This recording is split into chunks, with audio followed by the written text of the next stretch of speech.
and welcome to Almal Wat Kyk. I'm Bronwyn Switon. And ek is Jayde September. And you are watching the Plain Talks. On the couch today with us we have Beyonifer Mcgee. Welcome ma'am, how are you today? I'm fine, yourself? We are good, we feel so privileged to have you. Thank you, the honor is actually mine. So tell us, what was it like growing up in Mitchell's Plain? I can only imagine and think about good things. I'm only 30, so I'm not that old. But the memories that I have of Mitchell's Plain is running around with your draadkarretjies, playing Kennedy. I don't even know if you know about that. We played Tokkie on the road. We always used to be eager for the other people to get done with the house chores so that you can play in the road. Never thinking of what is going to happen next. The aunties always, or your mom, or your peers' aunts would always stand in the road and watch for the cars, because that times we didn't have a load of parks, so we always had to play in the street, and then the moms would watch for the cars and then shout, the cars are coming, and then you must basically know, you must pause the game for the next time. So that is what I remember of Mitchell's Plain. Always fun, always safe. Yeah, so that's what I remember of it. Wow, it's really amazing. So tell us the neighbors. What was the relationship with your mother and the neighbors? My mom was a Sunday school teacher. So our house was never our house. It was always filled with kids. You always have to trample over the kids to get to your room.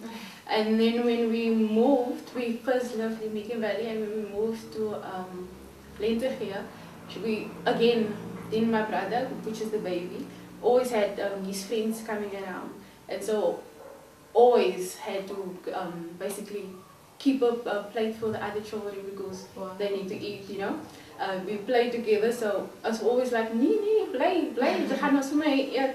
And that is what I remember of my mom. And when we grew up, we used to live with my gran, so you had to be careful. As my oma nie gepraat het met die auntie langs haar, then you know there's no playtime for you. So we had to sneak around and wait for them to basically leave so that we can play. And then once they come back, we're like quiet and in our own little yards, pretending that we haven't played together. So, you have to be careful. So yeah, that was childhood for me. You talk about siblings. Do you have any other siblings besides your brother? So I have my sister, which I'm the eldest of 3, so it's my sister. She just is about to turn 27, and then we have my brother who's 24. So being the eldest, did that feel like a big responsibility? Like any eldest, you know, when we grew up, it was, you weren't just the eldest, you had to be the babysitter. You had to see that your brother and your sisters get to school, get to aftercare. So my job was, when I was still very young, I had to like run with him. We attended Shekinah. So I had to take him to the creche, then run back, then go to the primary school, and then when I came back in the afternoon, it was like either I could decide, depending on my behavior obviously, whether I wanted to stay at home or I wanted to go to aftercare. So yeah, you always had that, any colored child basically could tell you that you had that responsibility of looking after the others. It does mean the negative that you have to grow up a little bit sooner than the others and be more responsible. But I guess it's like anyone, to prepare yourself being a mom, even you have to have that first child.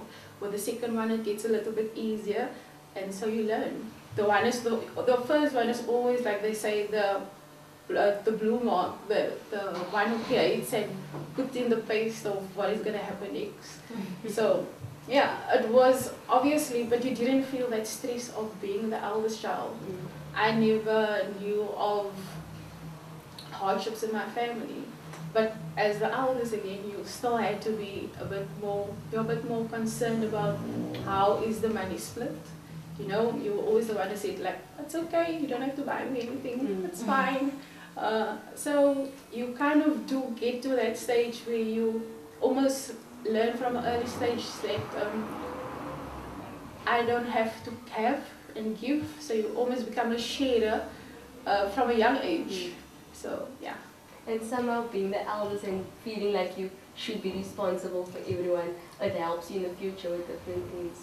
Yeah. Again, it's a positive, and it can be a negative as well, where you kind of teach yourself from a young age that you are okay with not asking for anything, and I guess it shouldn't be that way, because you also have needs.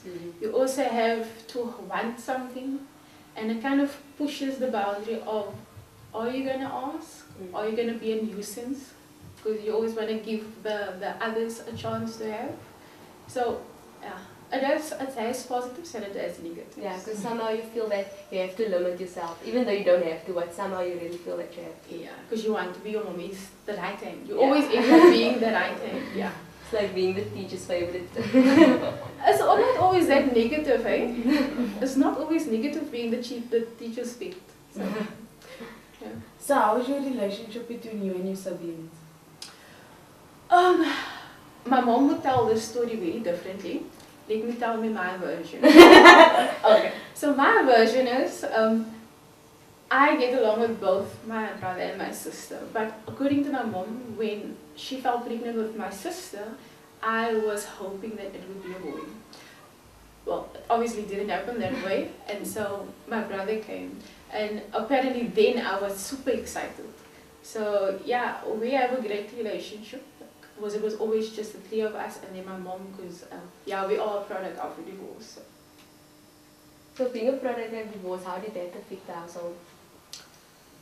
Again, like I said, when we grew up, we never knew hardships. Because families were families. We always played. You had your chores that you needed to do, and you did them with great zest because you wanted to go play. And so when we got the news that my parents were divorcing, it was a shock. It's the same when people would tell me that there was alcohol when I grew up. We never knew that because we never saw the uncles drink. So it was weird. It affected obviously a sense of your self-esteem. It affected your relationships with other people, men, female, how you present yourself, how you see yourself, and basically your trust in yourself, making decisions. Is what your eyes are seeing a real thing, or is it manipulating you? So, and in a positive way, it has brought out the leadership in you.